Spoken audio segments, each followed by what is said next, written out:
一連因聖經信息及祈禱分享。今日分享嘅經文係馬太福音24章3至14節。第一點，世界末時嘅預兆。馬太福音24章3至9節。耶穌在橄欖山上坐着，門徒暗暗的來說：請告訴我們，什麼時候有這些事？你降臨和世界的末了有什麼預兆呢？耶穌回答說：你們要謹慎，免得有人迷惑你們，因為將來有好些人冒我的名來說我是基督，並且要迷惑許多人。你們也要聽見打仗和打仗的風聲，總不要驚慌，因為這些事是必須有的，只是末期還沒有到。民要攻打民，國要攻打國，多處必有饑荒、地震，這都是災難的起頭。那時人要把你們陷在患難裏，也要殺害你們，你們也要為我的名被萬民恨惡。第二點提醒唔好陷入迷惑。馬太福音24章10至11節。那時必有許多人跌倒，也要彼此陷害，彼此恨惡，且有好些假先知起來，迷惑多人。第三點，福音必被遍傳。馬太福音24章12至14節。只因不法的事增多，許多人的愛心漸漸冷淡了，唯有忍耐到底的，必然得救。這天國的福音要傳遍天下，對萬民作見證，然後末期才來到。喺呢段經文之前嘅第一到第二節，耶穌出了聖殿。聖殿係以色列人聚集敬拜神嘅地方。舊約嘅以色列人喺會幕祭祀同埋敬拜神，有獻羊、牛、鳥、穀類。咩時候開始喺聖殿敬拜呢？佢哋改為喺聖殿敬拜嘅歷史呢個轉折點呢，就喺公元前10世紀，所羅門王建造第一座永久性嘅耶路撒冷聖殿。最初有心志要為上帝建殿嘅係所羅門嘅父親大衛王。當大衛王安定落嚟去建都於耶路撒冷，將象徵神同在嘅約櫃係迎返去大衛城，奠定咗統一敬拜嘅基礎。大衛嘅兒子所羅門喺亞摩利山用咗7年嘅時間建聖殿，係第一聖殿。但係公元前586年，巴比倫人毀滅聖殿，以色列人被擄到去巴比倫，直至到波斯帝國興起，波斯滅咗巴比倫，以色列人佢獲准係返到去耶路撒冷。公元前515年建成咗第二聖殿，恢復咗聖殿獻祭同埋敬拜。喺耶穌時代，以色列人依然維持喺耶路撒冷祭祀同埋敬拜，但係會堂已經建立。當時佢哋雙軌敬拜方式喺第二聖殿喺公元70年羅馬帝國嘅鎮壓摧毀咗聖殿，從此猶太人就全面轉向猶太會堂敬拜。馬太福音24章，耶穌出了聖殿，指嘅係第二聖殿。主耶穌實在係預言咗公元70年聖殿被毀。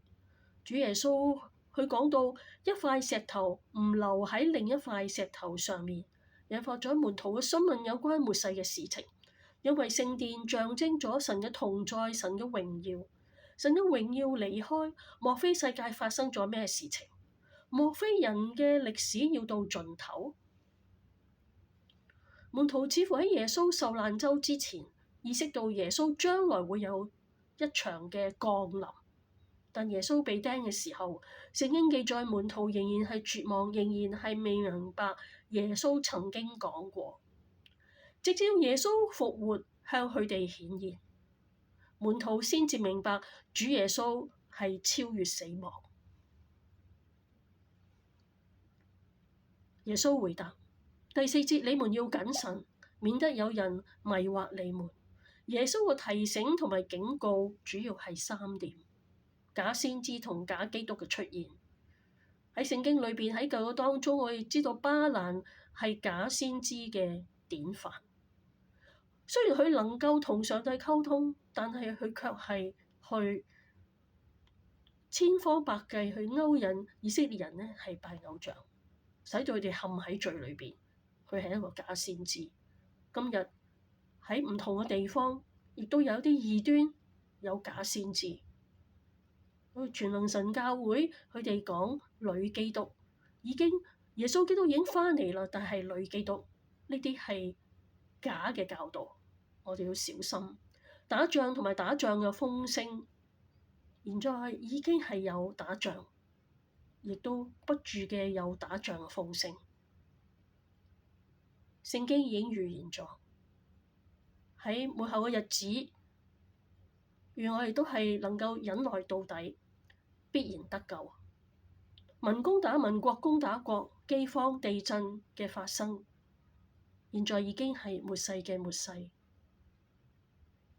但係剛才我哋所讀嘅聖經，俾我哋好大嘅鼓勵安慰。耶穌基督仍然係掌權，佢將來會第二次翻嚟，佢嘅國完全嘅完成。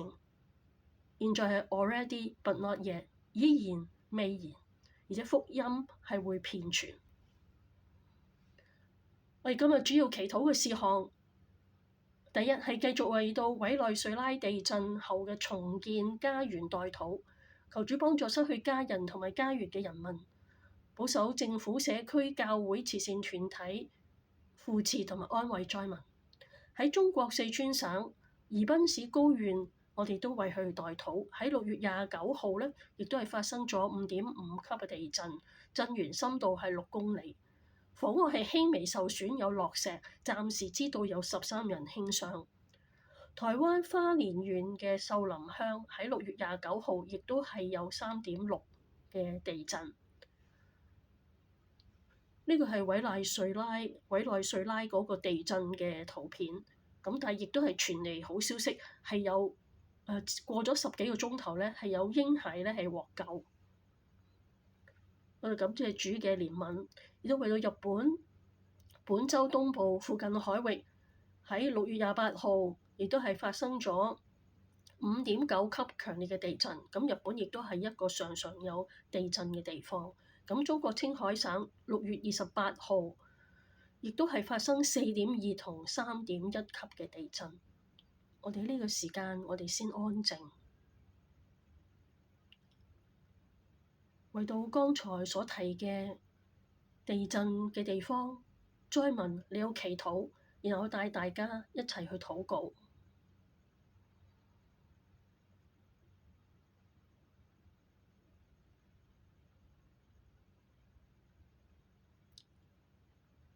聖父、聖子、聖靈三位一體嘅主，我哋感謝你，感謝天父差派獨生兒子耶穌基督嚟到世間，感謝主嘅恩言，捨身流血洗淨世人嘅罪，被埋，第3天從死裏復活，勝過罪同埋死亡嘅權勢。主耶穌基督係超越死亡。在我哋為到地震所帶嚟嘅災難，求主親自嘅安慰災民失去家園嘅，都求主繼續使用委內瑞拉嘅政府、教會、慈善嘅機構、紅十字會各個嘅單位，願意有更多嘅生命係能夠得到救援。我哋都為到中國、為到日本、為到台灣，亦都係喺呢段嘅時間發生地震，損毀同埋震嘅強度唔係好高，主要但係中國、台灣、日本亦都係常常係有地震嘅發生。求主繼續嘅扶持。求主繼續嘅使用各個單位，亦都使用教會。主願你嘅福音遍傳，讓人認識到從死裏邊復活嘅主，認識你嘅愛，你嘅安慰。求主繼續幫助，奉耶穌基督聖名，阿門。近10年呢，全球係一共發生咗約係15,000到20,000次規模係5級以上嘅地震。美國地質調查局嘅長期監測呢，全球平均每年約有1,000到2,000次規模係5級以上嘅地震。第6點，亦都為到各地嘅經濟不景，有失業同埋店鋪倒閉。求主憐憫，特別係幫助貧苦大眾。要繼續為各地戰爭早日結束，各地災民回家同埋家人團聚，我哋一齊祈禱。主啊，雖然 AI 發明，帶嚟咗新嘅創作，有不少嘅方便，但係亦都有帶嚟咗失業嘅危機。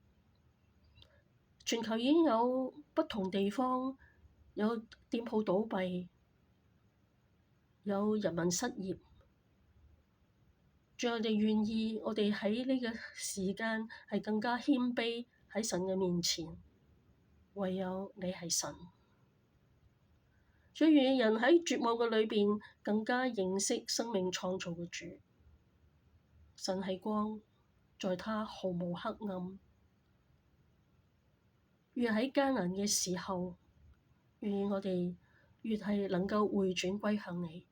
求主繼續嘅幫助各地喺經濟不景，特別係失業、失望嘅人，願佢哋都係能夠遇到同佢哋能夠分享福音嘅弟兄姊妹。又為到災民早日能夠回家同家人團聚，戰爭早日結束，士兵亦都能夠回家。榮耀頌讚歸主，奉耶穌基督聖名，阿門。願主賜福、保守同埋使用大家。下次我哋再一齊嘅嚟到禱告。